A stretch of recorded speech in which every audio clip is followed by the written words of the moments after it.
है जब देवता और असुरों ने मिलकर, देवता और राक्षसों ने मिलकर मंथन करा और मंथन करने पर विष निकला तो चिंता व्याप गई। कौन सी चिंता? बहुत सावधानी से सुनिए, आज शिवरात्रि की कथा है। बाबा देवादिदेव महादेव आप सभी जिस भाव से कथा श्रवण करने होली खुशियों से भरकर भेजे, इस भाव से आप कथा श्रवण करें। जब मंथन हुआ और समुद्र का मंथन जब किया गया, उस मंथन में विष निकला और विष निकलने पर चिंता व्याप गई। चिंता व्याप, किस बात की चिंता?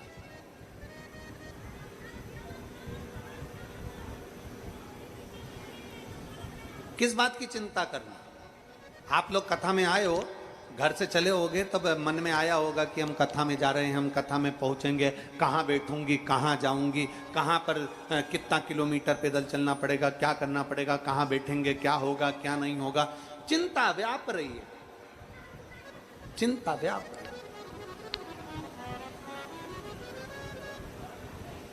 चिंता व्याप रही है, चिंता।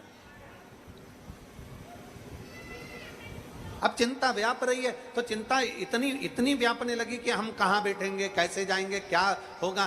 पर अगर हमने चिंता को छोड़कर भगवान शंकर के ऊपर पूर्ण भरोसा किया है, विश्वास किया है, और ये भरोसा हमने अपने अंदर ले लिया है कि मैं जाऊंगी कथा में, और कथा में जाऊंगी तो मेरा बाबा कहीं ना कहीं तो बिठाएगा, मेरा बाबा हाथ पकड़कर लेकर जाएगा, कथा सुनाएगा, मेरी झोली खुशियों से भरेगा। मतलब चिंता को त्याग कर तुम चिंतन में लग गए, और चिंतन में लगे तो मेरे देवादिदेव महादेव ने तुम्हारी झोली भर दी।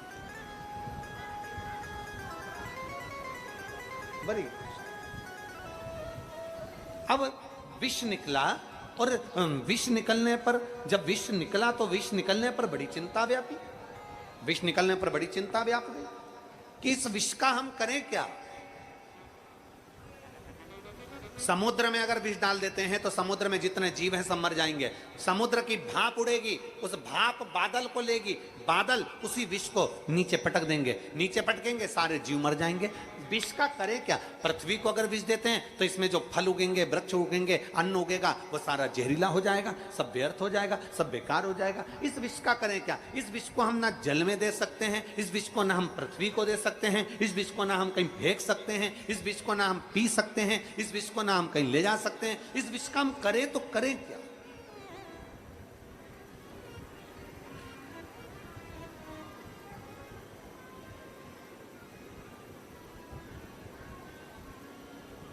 आखिर इस विष का करें क्या? एक बड़ी सुंदर कथा आती है। एक सेठ जी की दो लड़कियां थी, वो भेज देता है जो इस रूप में काम करता है और कहीं ना कहीं किसी रूप में कार्य कर रहा है।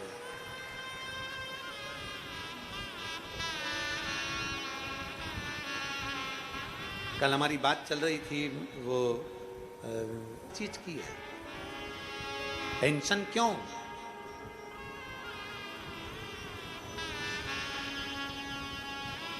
दुनिया टेंशन देती है, शिव मेंशन देते हैं। दुनिया टेंशन देगी, शंकर मेंशन देंगे। चिंता क्यों? किस लिए?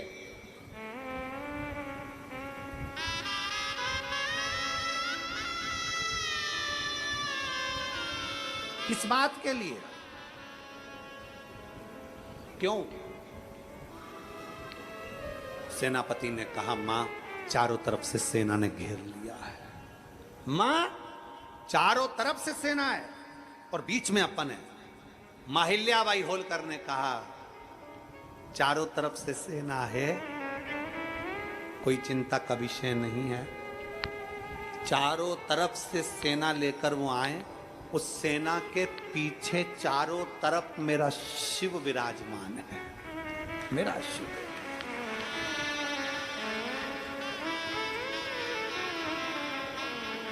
एक तरफ सोमनाथ है, दूसरी तरफ जाओ केदारनाथ है, तीसरी तरफ जाओ नागेश्वर, चौथी तरफ देखो तो रामेश्वरम। तुम्हारी जहां मर्जी पड़ जाए वहां चले जाओ, तुम्हारी जहां मर्जी।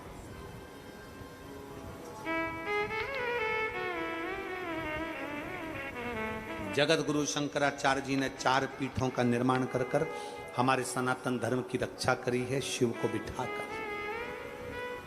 माहिल्याबाई होलकर ने कहा घबराने की जरूरत नहीं है, सेना जितनी है उनसे कहना चिंता ना करे, अगर चारों तरफ से सेना आ रही है तो उनके पीछे भी शंकर खड़ा हुआ है, टेंशन मत लेना, अपनी जिंदगी को आनंद में जीना, युद्ध की तैयारी करी जाए। चारों तरफ से सेना की तैयारी करी गई, चारों तरफ सेना की तैयारी करी गई और माता अहिल्याबाई से कहा गया आप किस ओर लड़ोगी? माहिल्याबाई होलकर, आप किस ओर से लड़ोगी? आप उत्तर जाओगी, दक्षिण जाओगी, पूरब जाओगी, पश्चिम जाओगी, आप किस ओर से लड़ोगी? माहिल्याबाई होलकर ने कहा कौन कहता है कि मैं लड़ूंगी, नंदी पर बैठकर वो लड़ेगा, मैं तो खड़ी खड़ी देखूंगी। माहिल्याबाई होलकर कहती है कौन कहता है कि मैं लड़ूंगी? लड़ेगा नंदी पर बैठकर मेरा शंकर, लड़ेगा नंदी पर बैठकर मेरा शिव, मैं तो केवल खड़ी खड़ी देखूंगी। अभी तक हमने शंकर की आराधना करी है, अब देखना है कि शंकर हमारे लिए क्या करता है। विपदा की घड़ी में, तकलीफ की घड़ी में, दुख की घड़ी में ही मालूम पड़ता है कि तुमने जो 1 लोटा जल चढ़ाया वो शंकर ने स्वीकार करा कि नहीं करा और हमारा कल्याण करा कि नहीं करा।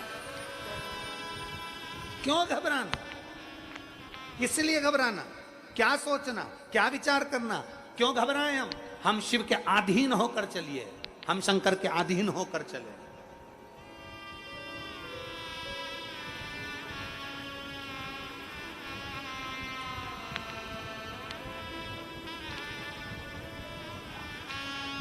और जब हम शिव के अधीन, एक सेठ जी की 2 बेटियां हैं, एक नानी दूसरी दानी, नानी दानी दोनों शंकर के आश्रित हैं, दोनों शिव के मंदिर जाती हैं। छोटे छोटे बच्चे हैं, जब शंकर के मंदिर जाते हैं तो तुम्हें प्रसन्नता होना चाहिए। अपने मोहल्ले के, अपने क्षेत्र के, अपने कॉलोनी के, अपनी सोसाइटी के लोग दौड़कर शंकर के मंदिर जा रहे हैं, छोटे छोटे बच्चे शिव के मंदिर जा रहे हैं, तुम्हें प्रसन्नता होना चाहिए, तुम्हें आनंद होना चाहिए। और आपके क्षेत्र में याद रखना, जिस सोसाइटी में, जिस कॉलोनी में, जिस नगर में, जिस क्षेत्र में शंकर का शिवालय नहीं होता वहां कभी विकास नहीं होता, शंकर के होने से विकास है।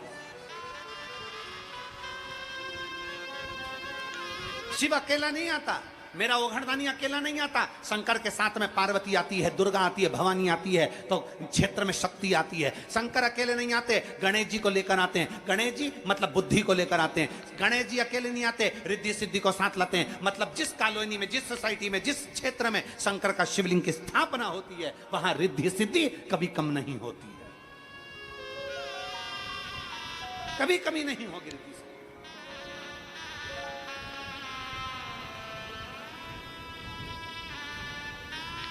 अन्ना जी, आपको हम कांदे जी आपको बहुत साधु बताई आपको भी देते हैं कि आप जो शंकर के शिवलिंग के मंदिर का निर्माण करा रहे हो, जगह जगह कोई भक्त आया, शिवलिंग का मान शंकर का मंदिर बन रहा है, आपने वो कपिलेश्वर आदिकादिक नांदेश्वर जितने भी शिवालय हैं उनको आपने जो दिया है, भगवान शंकर की कृपा आप पर बनी रहो। जनमानस के लिए जो अपने जल के रूप में, चाहे अन्य रोजगार की व्यवस्था के रूप में, चाहे अन्य व्यवस्थाओं के रूप में जो दे रहे हो, हम तो कहते हैं कि शंकर का गण समझते हैं हम तो आपको, हम मानते हैं कि शिव के गण के रूप में बाबा ने आप पर कृपा करी और आप आए और ये सब जनमानस को कुछ अच्छा देने का प्रयास किया, कुछ अच्छा देने का प्रयास किया शिव तत्व के बल।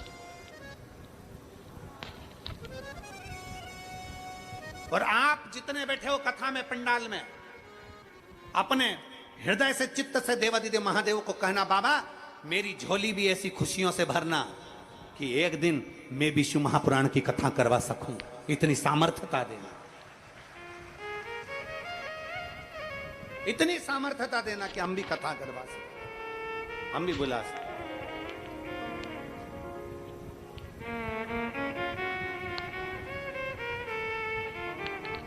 अपनी चित्तवृत्ति में शिव को उतारो, अपनी चित्तवृत्ति। कल अन्ना जी कह रहे थे कि गुरुजी कि मेरा उघड़दानी मुझे मिल गया, शिव कथा प्राप्त हो गई। सबके चेहरे, सबके चेहरे। नानी और दानी सेठ की दो बेटियां दोनों दौड़कर मंदिर चली जाती हैं, दोनों दौड़कर शिवालय चली जाती हैं, दोनों दौड़कर शंकर के मंदिर पहुंच जाती हैं। शिवालय में गई, नानी दानी दोनों बैठी थी। आज शिवरात्रि का दिन था, शिवरात्रि का दिन, और श्राद्ध पक्ष की शिवरात्रि इतनी विशेष मानी गई है क्योंकि इस शिवरात्रि में पितरों की बेटियां हुई, पितर हुए, शंकर के शिवलिंग का अभिषेक करते हैं। पितृ शंकर का अभिषेक करते हैं और भगवान शंकर इन पितरों के जितने भी गोत्री होते हैं, जितने संसार सागर में इनके जीव, इनके वंशावली होती है, आज पितृ शंकर की आराधना करते हैं तो भगवान शंकर उनके गोत्रियों को, उनके नीचे उनके वंशावली को, मेरे शंकर उनका मन मांगा जो वर होता है वो शिव प्रदान कर देते हैं। आज वो शिवरात्रि, आज वो शिवरात्रि है।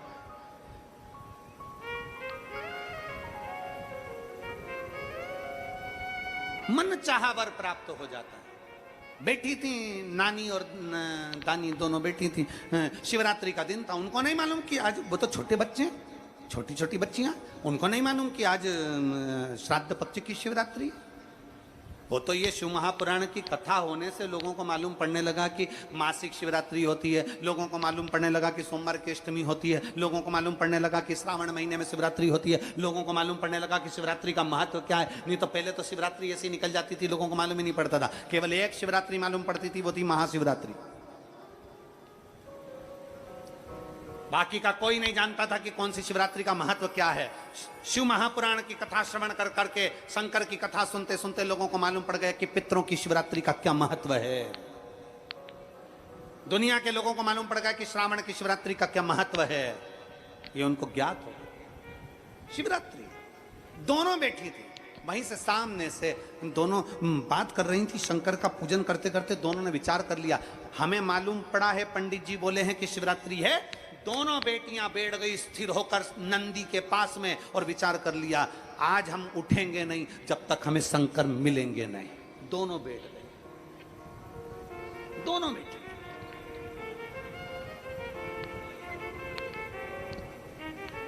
आंख बंद, जाप चालू। नमः शिवाय, ओम नमः शिवाय, नमः शिवाय, ओम नमः शिवाय, नमः शिवाय, ओम नमः शिवाय, नमः शिवाय, ओम नमः शिवाय।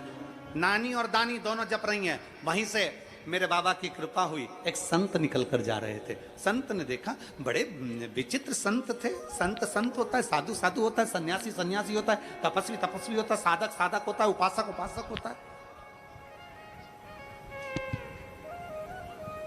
महात्मा महात्मा होते हैं।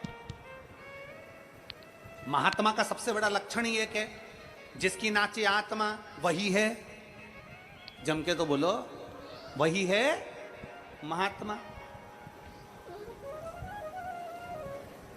संत का एक ही लक्षण है, जिसने अपने भीतर के काम, लोभ, आसक्ति, तृष्णा, वासना सबका अंत कर दिया, वही है संत। भीतर दोनों बैठी थी, नाम जाप कर रही थी, शिव का स्मरण कर रही थी, भगवान शंकर को भज रही थी, शिव की भक्ति में लगी हुई थी। संत का आगमन हो गया। संत ने पूछा संत ने कहा, ए बेटियों क्या कर रही हो?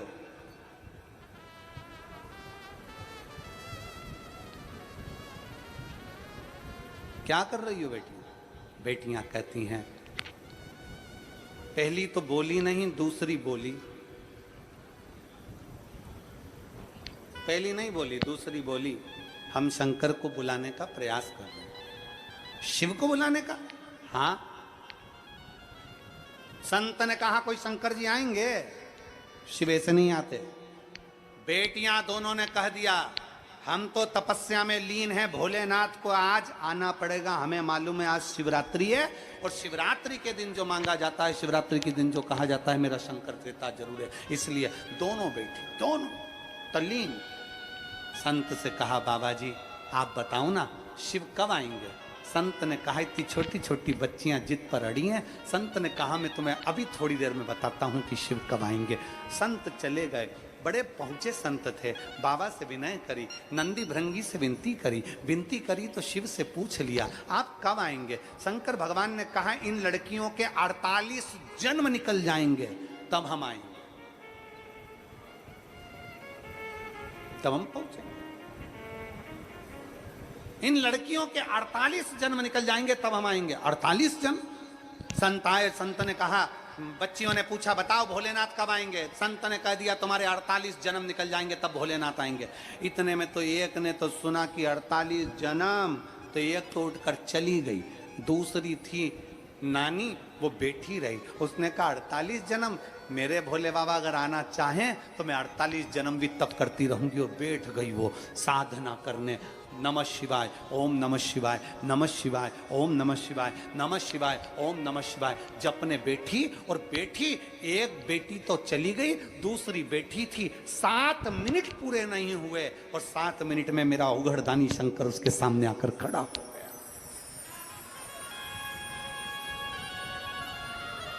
7 मिनट पूरे नहीं हुए, मेरा ओघड़दानी, मेरा शंभू, मेरा त्रिकालदर्शी, मेरा कैलाशी, मेरा शंकर उसके सामने आकर खड़ा हो गया।